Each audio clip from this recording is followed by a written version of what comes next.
جو میں نے مرزائیوں کا جو اپنے حساب سے میں نے رد کیا ہے، میرے دلائل ہیں، وہ بھی آپ ملاحظہ فرمائیں، کیونکہ میری ایک بہت بڑے عالم دادا سے نسبت ہے، تو میرا بھی حق بنتا ہے کہ کچھ میں اپنا ذہن بھی صرف کروں۔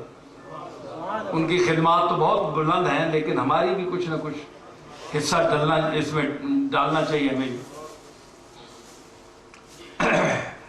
حضرات، یہ میری دلیل ہے کہ وَيُكَلِّمُ النَّاسَ فِي الْمَهْدِ وَكَهْلًا وَمِنَ الصَّالِحِينَ کی آیت میں یہ بات واضح ہے کہ جناب عیسیٰ مہد میں گفتگو کرنے کے علاوہ کہولت میں بھی گفتگو کریں گے، اور تاریخ میں یہ بات ثابت ہے کتب معتبرہ میں کہ کہولت کا دور جو ہے وہ شروع ہوتا ہے تقریباً 35 سے 45 سال تک، اور بعض نے کہا 30 سے 35 سال بھی اس میں شامل ہیں، لیکن وہ روایت ضعیف ہے، کمزور ہے۔ جمہور علماء کا یہ اتفاق ہے کہ یہ عرصہ تقریباً 35 سے اوپر 45 سال تک جاتا ہے۔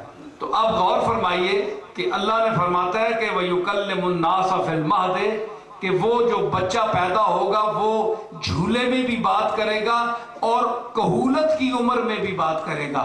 مرزا کہتا ہے کہ عیسیٰ نے آنا نہیں، کہولت کے لیے 45 سال عمر کا ہونا ضروری ہے۔ 30 سال کی عمر میں 33 سال کی عمر میں عیسیٰ علیہ السلام کو اٹھا لیا گیا۔ 3 سال ان کے تبلیغ کا دور ہے، صرف نبوت کا 3 سال۔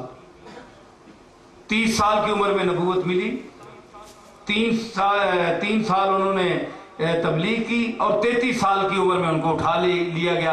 تو 33 سال کے بعد جب وہ کہولت کے عالم میں ہوں گے، آئیں گے، تو اللہ فرماتا ہے کہ وہ بات کریں گے۔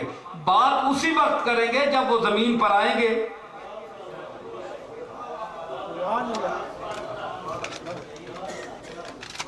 یہ فقیر کی دلیل ہے۔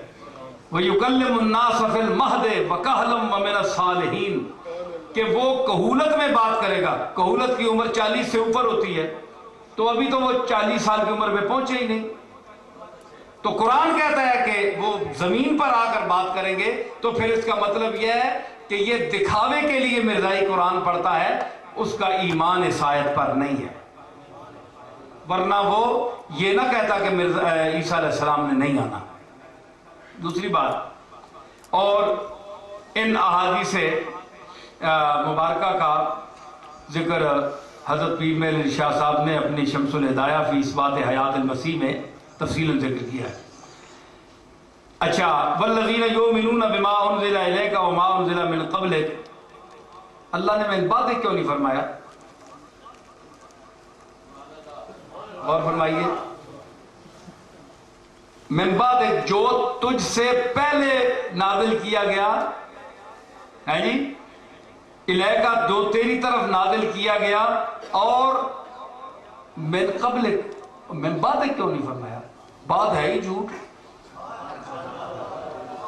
بعد سارا ہے ہی جھوٹ، اللہ نے اس کو قابل ذکر نہیں سمجھا۔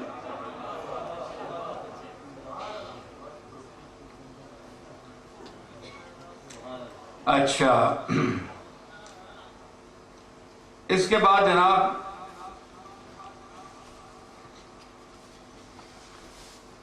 حضرات، کیمرے کے حوالے سے میری آواز جہاں تک بھی پہنچ رہی ہے، خالی الذہن ہو کر علمی حوالے سے، یعنی فکر پیدا کریں اپنے اندر اور میری بات کو سمجھنے کی کوشش کریں۔ یہ میں کوئی ٹھونس نہیں رہا آپ پر کہ ضرور مانیں، لیکن اگر آپ میں عقل ہے، سمجھ ہے، تو آپ ان دلیلوں کو تسلیم کریں گے۔ حضرات، ہر نبی کا کوئی نہ کوئی کلمہ ہوتا ہے۔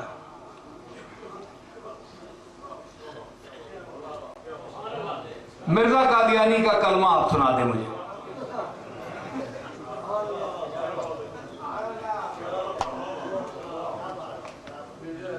کلمہ سنا دیں۔ مرزائیوں سے پوچھیں کہ تمہارا کلمہ کون سا ہے، وہ کہیں گے لا الہ الا اللہ محمد رسول اللہ۔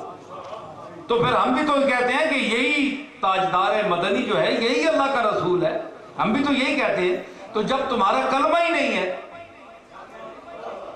اس نبی کا کلمہ ہی نہیں ہے، یہ عجیب نبی ہے۔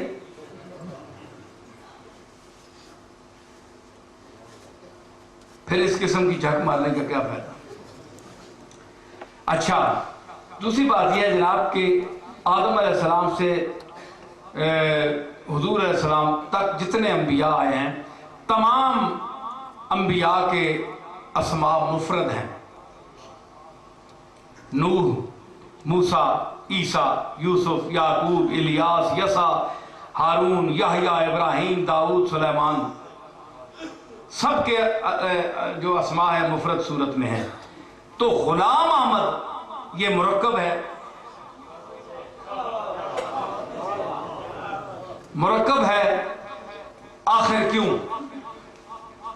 اور حافظ جی، اور پھر نام کے ساتھ تا دم مرگ لفظ غلام کا لاحقہ بھی لگائے رکھنا، اور رتبے میں آقا کی برابری بھی کرنا۔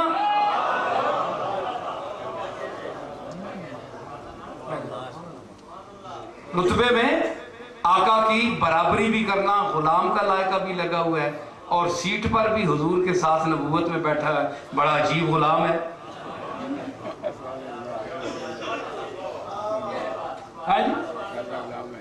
غلام احمد غلام بھی ہے اور احمد کی برابری بھی کر رہا ہے، ماشاءاللہ۔ یہ ایسا ہی ہے، میں شاعر بھی ہوں، ذرا شاعرانہ باتیں بھی ہوتی ہیں۔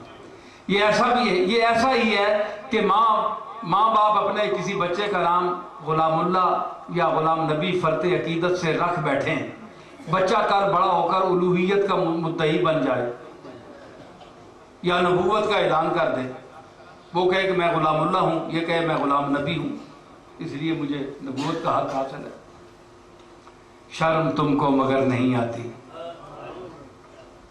جناب آدم سے لے کر حضور ختمی مرتبہ تک کسی نبی نے تدریجاً دعوی نبوت نہیں کیا ہے جی، بلکہ اولاً ہی نبی ہونے کا دعویٰ کیا۔ چنانچہ حضرت صفیہ بنت عبد المطلب کی روایت کے مطابق انہوں نے حضور علیہ السلام کی ولادت کے بعد فوراً 5 آثار نشانیاں دیکھیں، جن میں سر فہرست نشانی یہ تھی کہ ولادت کے بعد فوراً آپ پیدا ہوئے نا حضور، تو آپ نے ولادت کے بعد فوراً سر مبارک اٹھا کر آسمان کی طرف دیکھا اور زبان حق ترجمان سے فرمایا اشہد ان لا الہ الا اللہ انی رسول اللہ، میں اللہ کا رسول ہوں۔ حضور نے پیدا ہوتے ہی آسمان کی طرف چہرہ انور کر کے یہ ارشاد فرمایا۔ اس کی صفیہ بنت عبد المطلب روایت۔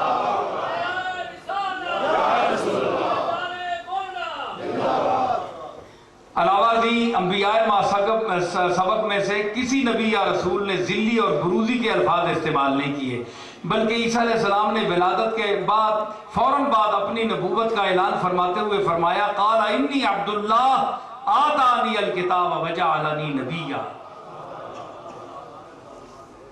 مرزا صاحب کی نبوت کم از کم میری سمجھ سے بالا تر ہے کہ جس میں بیچاروں کو اپنی نبوت کاملہ باطلہ تک پہنچنے کے لیے محدث، مجدد، مصلح، مسیح موعود، مستقل نبی، مستقل رسول اللہ اور کبھی ذلی و بروزی کے قسطوار زینے طے کرنا پڑے۔ اور اللہ کی شان کہ وہ اپنے اس دعوی نبوت کی اس گھڑی خود ہی تکذیب کر بیٹھے جب انہوں نے مقام نبوت ترک فرما کر مرتبہ الوہیت پر جلوہ گر ہونا اپنے لیے پسند فرمایا۔ انہاں کہ نبوت بھی تھلے کام ہے، میں اللہ ہی چنگا ہوں۔ نبوت کی بھی تکذیب، یعنی مطلب ہے کہ دماغ ٹھیک نہیں، اصل گالے۔ حضرات، یہ گلفشانیاں آپ تک کہاں تک پہنچاؤں، ابھی تھوڑا سا میرے پاس وقت ہے۔ خیر، اس کی علمی اگر کہا جائے کہ دیکھو نا، ہر قسم کا مخالف بھی سنتا ہے، اس لیے اپنے میں یار محبت پہ نگاہ تنقید نہیں معلوم یہ کس کس کی نظر سے گزرے۔ تو میں اس لیے یہ علمی جواب دے رہا ہوں، یہ اب یہی میرے ذہن میں آیا، میں جہاں قیام پذیر ہوں وہیں یہ لکھا کہ اگر کہا جائے کہ جناب آپ کہتے ہیں کہ یہ مفرد ہیں تو پھر ذوالکفل جو ہے یہ مرکب ہے نام نبی کا، تو قرآن میں آ تو گیا؟ اس کا جواب میں لکھ رہا ہوں کہ اسماعیل والیسع وذوالکفل کی آیت میں ذوالکفل مرکب کی صورت میں واقع ہے، تو اس کا مختصر جواب یہ ہے کہ یہ علم وصفی ہے، یہ علم وصفی ہے، اور علم وصفی کی تعریف یہ کی گئی ہے کہ کسی چیز یا کسی شخص کا کسی خاص وصف کی وجہ سے نام پڑ جائے، جیسے حضرت یونس کے لیے قرآن مجید میں وَظَنُّونَ اِذْ ذَهَبَ مُغَاضِبًا وَظَنَّ أَن لَّن نَّقْدِرَ عَلَيْهِ میں ذنون اور ایک دوسرے مقام پر صاحب الحوت کے الفاظ سے یاد کیا گیا، تو ذوالکفل بھی ذنون اور صاحب الحوت کی طرح علم وصفی ہے، اور علماء نحات کے نزدیک ہم اس کی تعریف ابھی بیان کر چکے ہیں، لہذا اگر مرزائی میرے بیان کردہ مفرد و مرکب والے نقطہ لطیف پر اعتراض وارد کرنا بھی چاہیں تو نہیں کر سکتے۔ مرزا صاحب کی ایک اور ذرا مزے کی گل سنو۔ نبوت اور رسالت کے مدعی ہونے کے علاوہ اپنی ایک تصنیف میں یہ بھی فرما گئے کہ ایک وقت مجھ پر ایسا گزرا کہ میں مریم تھا، یعنی مؤنث تھا، اور اللہ تعالیٰ نے میرے ساتھ حقوق زوجیت بھی ادا کیے۔ جی یہ مرزا صاحب ہیں، اللہ تعالیٰ نے مریم تھا، اللہ تعالیٰ نے میرے ساتھ حقوق زوجیت بھی ادا کیے۔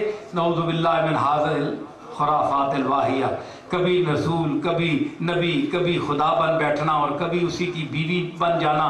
خدا را انصاف کیجئے کہ کوئی معقول ذہن کا آدمی بھی ایسی بےہودہ اور خلاف عقل باتیں کر سکتا ہے؟ چاہے کہ کسی رسول اور نبی برحق سے ایسی باتوں کا صدور ہو سکے۔ انبیاء علیہ السلام کے متعلق کتابوں میں آیا کہ جہاں بھی یہ فوت ہوں وہیں دفن کیا جاتا ہے۔ حضور کے ساتھ بھی یہ ہوا، آپ جہاں اپنے وفات پائی صحابہ نے آپ کو وہیں دفن کیا۔ تمام انبیاء، ان کے متعلق پوچھیں کہ یہ بیمار کہاں ہوئے، فوت کہاں ہوئے، اور کہاں ہوئے فوت؟ ہے جی، کہاں فوت ہوئے؟ کوئی ایک پنجابی گل چسکے والی گل، یہ تو ایک علمی مقالہ میں تحقیقی پڑھیا۔ ہوں ویکھو جی، اصل تو بھی کینسر بن گئی۔ اچھا، اور گل یہ کہ اتھے موت واقع ہوئی جتھے پونڈ بھی جینا ہے۔